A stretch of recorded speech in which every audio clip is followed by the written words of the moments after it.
Marina Lencastre sempre acreditou que existiam memórias que não pertenciam a ninguém, como fragmentos soltos no tempo, esperando alguém disposto a reencontrá-las. Aos 39 anos, vivia como se estivesse permanentemente à beira de algo que não sabia nomear. Era arquivista-chefe no Centro Nacional de Documentação Urbana, onde passava horas analisando relatórios antigos, plantas esquecidas, fotografias deterioradas e registros que contavam histórias de cidades que já não existiam. Tinha uma mente firme, disciplinada e organizada, mas dentro dela havia um espaço que nenhum método conseguia preencher.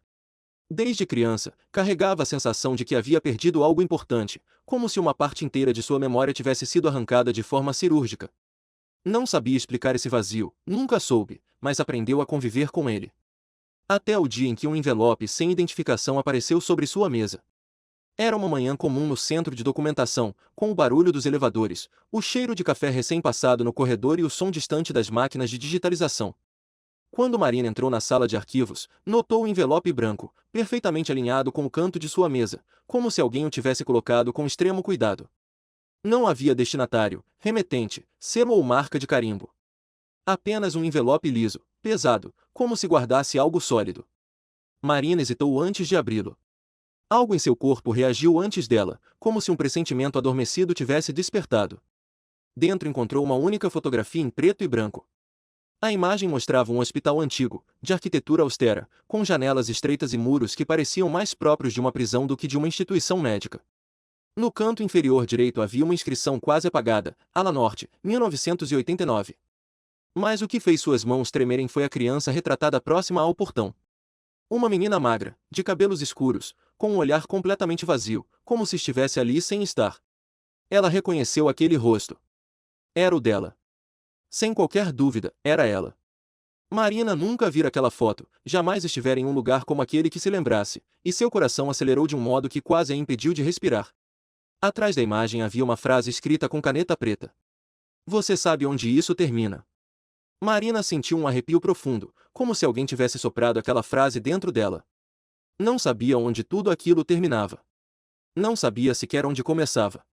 Mas algo naquela foto mexeu em um canto escondido de sua mente. Imagens que não eram lembranças surgiam como lampejos, corredores brancos demais, cheiro forte de álcool, portas de metal se fechando, vozes abafadas, o som repetitivo de algo batendo contra uma superfície oca. Ela apoiou as duas mãos sobre a mesa, tentando controlar a respiração. Naquele dia não conseguiu trabalhar. A fotografia parecia queimá-la por dentro. Era impossível ignorá-la. À noite, já em casa, Marina examinou a imagem com uma lupa profissional.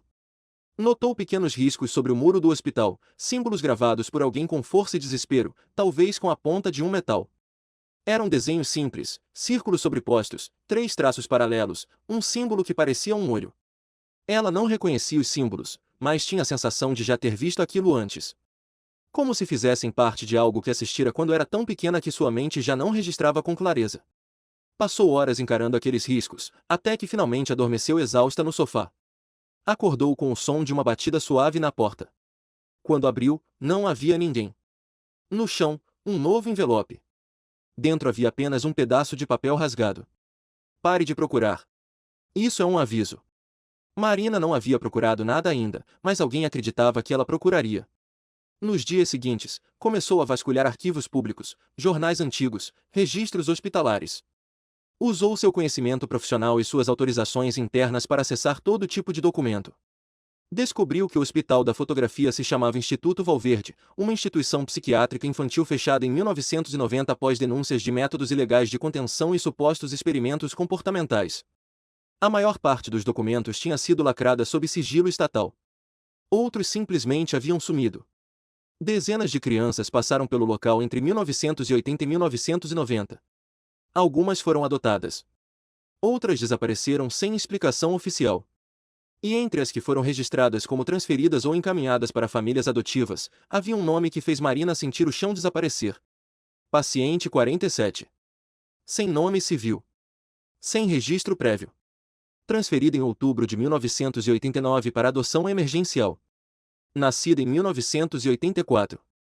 Mesma idade que Marina. Mesma provável data. Mesmo ano. Mesmo desaparecimento.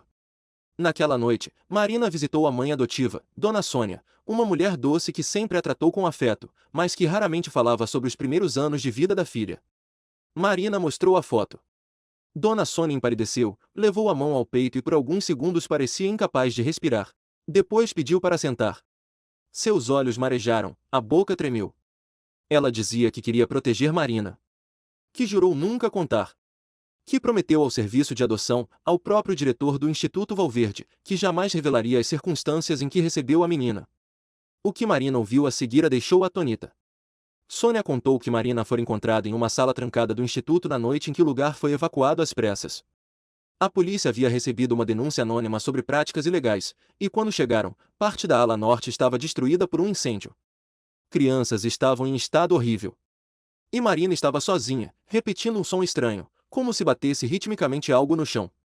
Sônia disse que a criança não falava, não chorava, não reagia ao toque humano. Era como se estivesse em outro estado mental.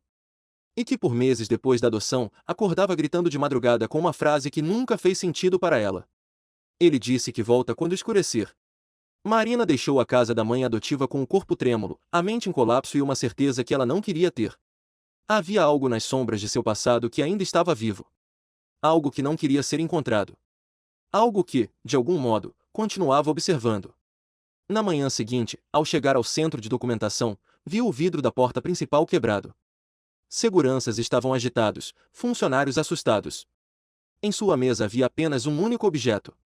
Um brinquedo antigo de madeira, um pequeno cilindro, como um tambor rudimentar, com marcações semelhantes aos símbolos que vira na fotografia.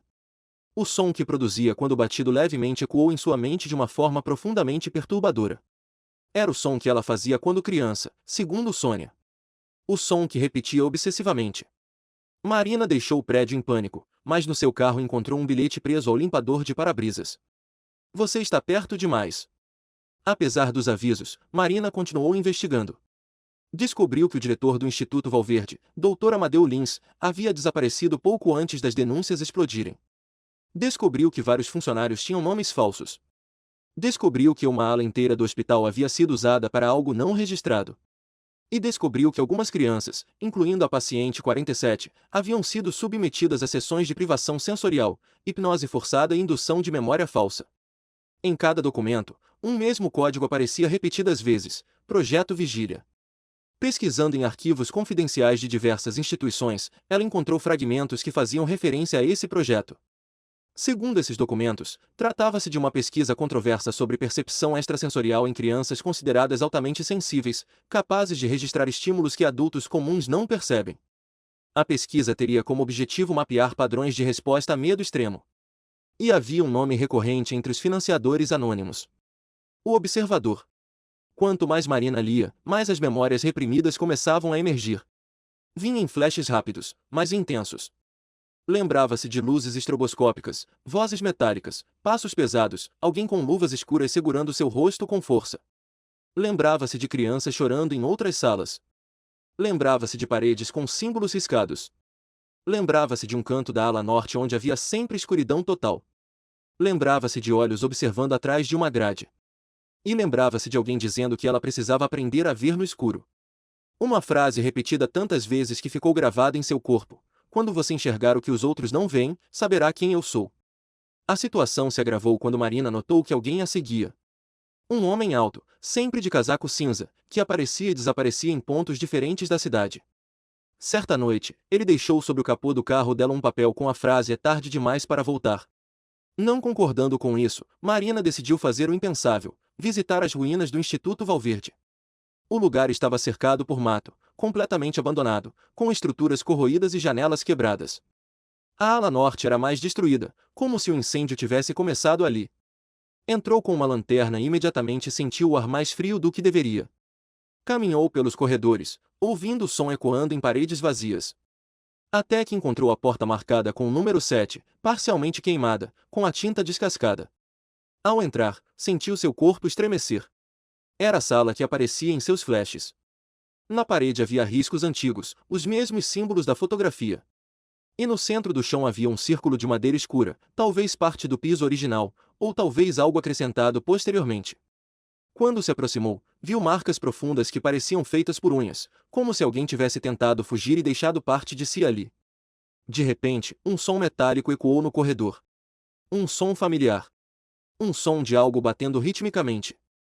O mesmo som do tambor de madeira. Marina apagou a lanterna instintivamente. A respiração ficou presa na garganta. Ouviu passos. Lentos. Precisos. O som se aproximava. Um frio percorreu sua espinha. Quando ela conseguiu reunir coragem para acender a lanterna novamente, encontrou sobre o círculo de madeira um papel rasgado. Não estava ali antes. A luz revelou a frase que parecia sempre voltar para ela. Está na hora de lembrar. A partir daquele momento, as memórias voltaram como uma tempestade.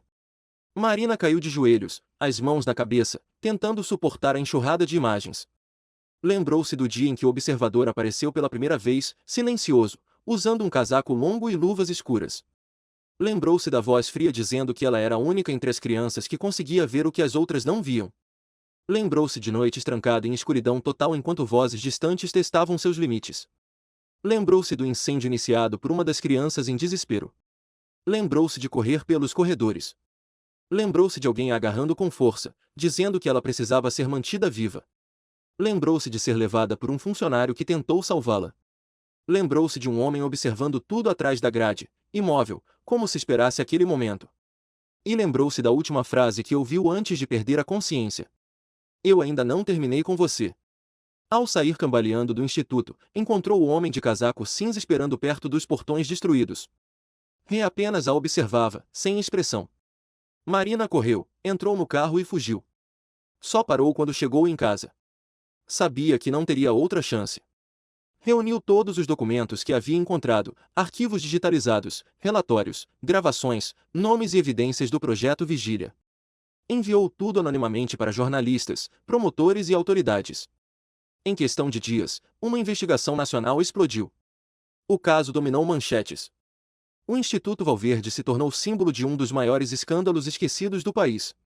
Pessoas influentes foram citadas. Várias prisões aconteceram. Mas o observador nunca foi identificado. Nem localizado. Nem reconhecido oficialmente. Meses se passaram. Marina tentava reconstruir sua vida, mas algo nela permanecia inquieto. Sabia que a história não havia terminado. Seu corpo sabia. Suas memórias sabiam. Em uma noite silenciosa, enquanto tentava dormir, ouviu um som muito suave vindo da sala. Um som ritmado. O mesmo som do tambor de madeira. Levantou-se devagar, com o coração acelerado. E quando chegou à sala, encontrou sobre a mesa a mesma fotografia que iniciará tudo, agora com uma nova frase escrita em vermelho. Nem tudo que você lembra é tudo o que aconteceu. Marina sentiu que a escuridão ao redor parecia respirar. E entendeu, enfim, que algumas histórias não terminam quando a verdade aparece. Algumas histórias só começam quando a verdade volta.